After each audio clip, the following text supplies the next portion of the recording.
And he co-produced, he started with you guys on The Dark Ride, where he co-produced it with Roy Z, who did a lot of work with Bruce Dickinson and Listen, and so, well, he got to know us that way, and then, well, he was actually involved in working with us, and what he told us in the very beginning was, like, I've been doing so many Helloween similar bands now, and now I'm finally out for achieving like the real thing with the real Helloween band.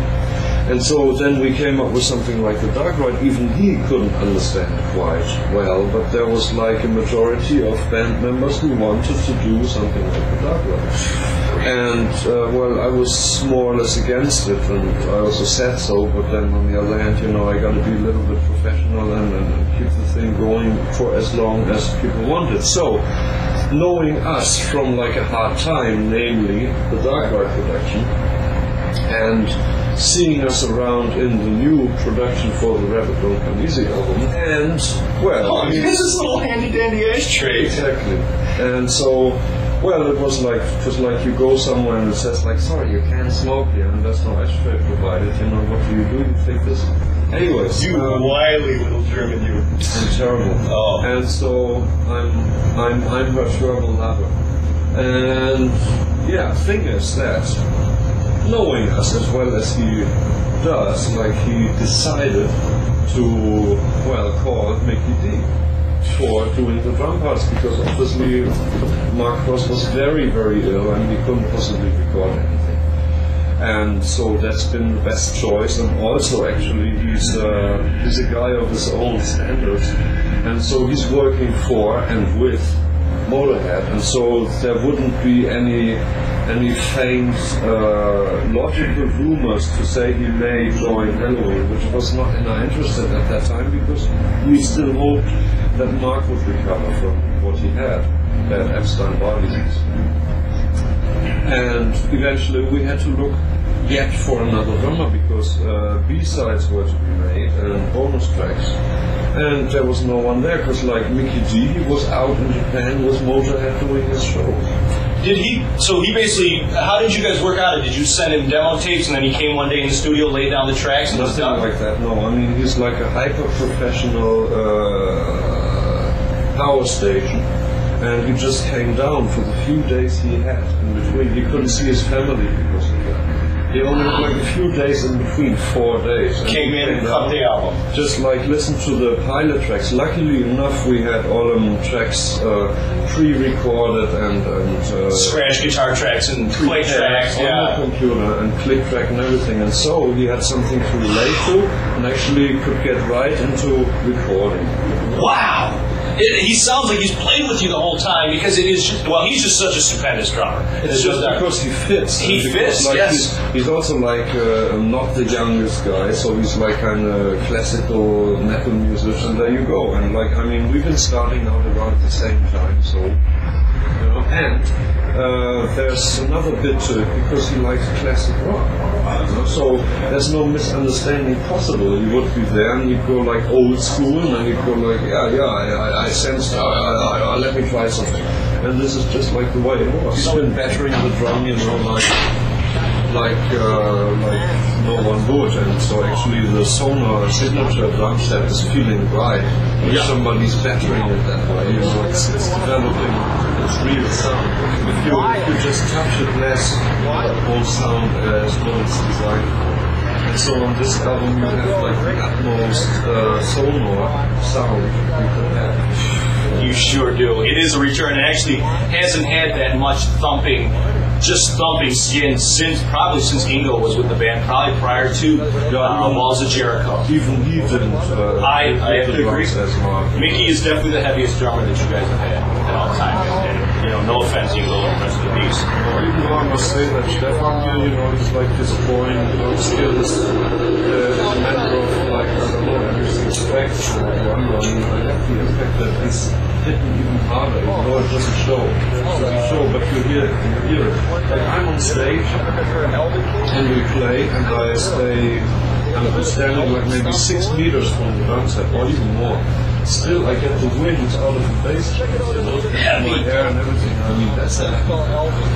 Tell us, this is your first tour of North America, and since 1989, you've come across the pond a couple of times on a one-off gig here and there, but you have not really done a major tour of North America since. We could have, on the other hand, like this, there wasn't really much response from the side of any local promoter, and then we had no reliable record sales numbers, because like the American record companies we used to have, namely Castle or Velvel, got dismantled right when our sales started to take on well.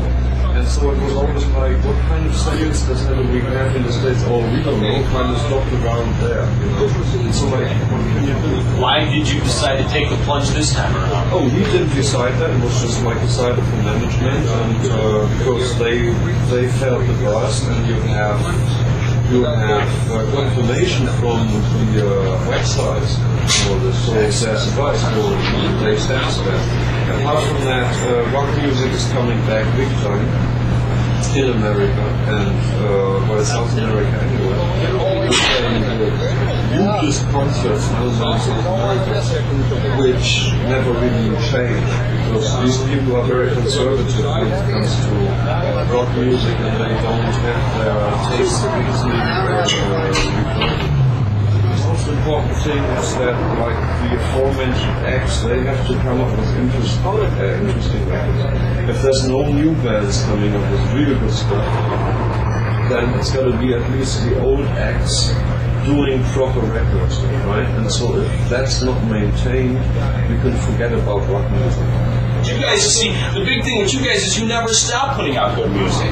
You never reinvent. I mean, yeah, you can say, oh, we did Chameleon, we did Dark Ride, we meandered here and there, but I mean, what about Better Than Rock? You know, there's one thing. Master the Time of the Oath, Master the Rings. There's one thing that, like, Uli and Roland said was like, you know, it's getting too old-fashioned or whatever. I know, not interesting enough, and they wanted to change into some more modern direction. Actually, that's what took place with the Dark Ride. And you say we've been doing quality outputs, and that's what I said. So obviously there was like some tension. Tension within the band. And you know, you can do it either way or the other way, and I'd rather do it that way. Do you feel a renewed strength with Rabbit Don't Come Easy, that the band finally has a focus, finally has a best of, finally, you've gone here with Chameleon, you've gone here with the Dark Ride, you've gone here with, you know, all these, and finally all the pieces of the puzzle fit together with Rabbit Don't Come Easy, and this would be, you know, the start of many more albums, not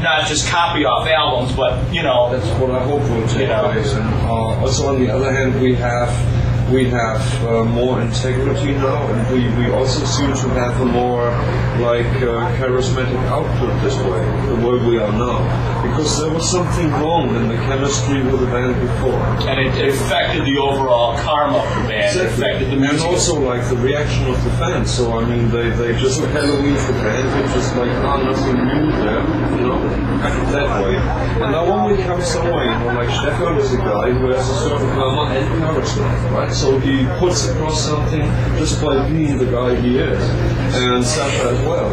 And all together, we feel when we arrive at an airport right now, it's a different thing. It's more happening than it was before. You feel renewed strength. You feel like almost back to when you first came out in a way. That's a magical thing. I mean, you do this, you are the band you are the persons you are, and you know, people don't even necessarily sense it themselves, or they take it for real or something, but it is that way. We're coming somewhere and just like a lot more magic is oozing out from the fans as well as us. So there's like some interactional thing going on which nobody can stop. And I just know this from before because it's just similar as was like the ideal lineup we had with Michael Weikath and Kai Hansen before, right? We know those reactions, and this is actually coming back a little bit. Great, and we're in store for one hell of a show tonight. I hope. I'll be there screaming. Me and Noel, Michael, Weikath, Mikey, whichever you prefer. I'd like to thank you for taking time out of your busy schedule to do this interview with us. I really appreciate it. I've been a fan of you guys for years. Well, that'd be great. Okay. Give me a black Sharpie or something. Oh, I've got a green Sharpie and a blue Sharpie. That's crap. We want to. I didn't bring a black one.